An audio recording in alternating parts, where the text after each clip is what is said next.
So ayan mga katols, no, ituturo ko sa inyo kung paano mag-repis. Kumuha lang ako ng isang maliit na tiles para plain siya, plain. At ilagay natin yung liha na 60, number 60. So paano ito lagay?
Parang galing sa machine shop.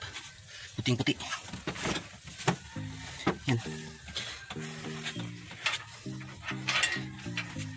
Kasi kulang ng budget yung may-ari.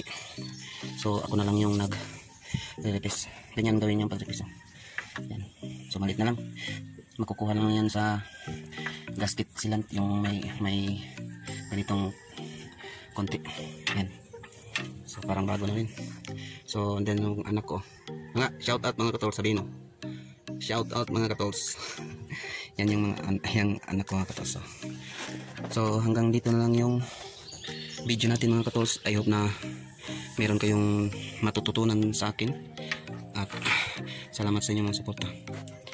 So ang ginagawa dito kasi yung liner niya may tama. Sa Bisaya may liki. May sugat kaya lumusot yung oil sa liner. Nagsalo yung tubig at saka oil. Pumutok yung head gasket. So hanggang dito lang mga katols. Hanggang sa muli. Bye bye.